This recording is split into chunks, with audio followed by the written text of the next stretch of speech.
गीता की साधना करके देखो, आपको आनंद आएगा। सामग्री है पीला आसन, पीला वस्त्र, गाय के घी का दीपक, केवड़े का इत्र और मिश्री भोग के लिए। कैसे करें गीता की साधना? एक समय का चयन करें। हर रोज निश्चित के समय पर ही पाठ करना है। गीता 8 बार पढ़ने के बाद ही रहस्य खोलती है। गीता का पाठ साधना के लिए एकादशी से शुरू करना चाहिए। जब हम पहली बार भगवत गीता का पाठ करते हैं तो हमें अंधे व्यक्ति के रूप में पढ़ते हैं। बस इतना ही समझ में आता है कि कौन किसके पिता और कौन किसकी बहन और कौन किसका भाई। बस इससे ज़्यादा कुछ समझ नहीं आता। जब दूसरी बार भगवत गीता पढ़ते हैं तो हमारे मन में सवाल जागते हैं कि उन्होंने ऐसा क्यों किया या उन्होंने वैसा क्यों किया।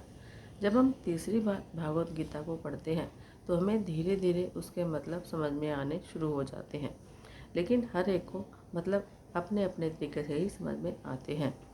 जब चौथी बार हम भगवत गीता को पढ़ते हैं तो हर एक पात्र की जो भावनाएं हैं, इमोशन, उसको आप समझ पाएंगे कि किसके मन में क्या चल रहा है।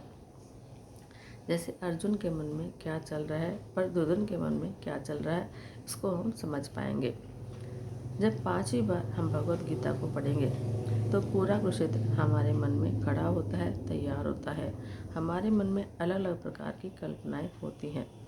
जब हम छठी बार भगवत गीता को पढ़ते हैं तब हम ऐसा नहीं लगता कि हम पढ़ रहे हैं, हमें ऐसा लगता है कि हमें कोई बता रहा है। जब 7वीं बार भगवत गीता को पढ़ते हैं तब हम अर्जुन बन जाते हैं और ऐसा ही लगता है कि सामने वही भगवान है जो मुझे ये बता रहे हैं। और जब 8वीं बार भगवत गीता को पढ़ते हैं तब यह एहसास होता है कि कृष्ण कहीं बाहर नहीं है, वो तो हमारे अंदर हैं और हम उनके अंदर हैं।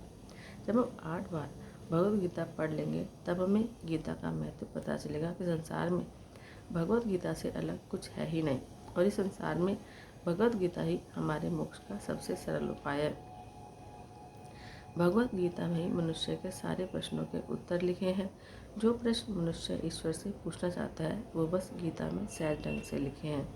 मनुष्य की सारी परेशानियों के उत्तर भगवत गीता में लिखे हैं। जय श्री कृष्ण।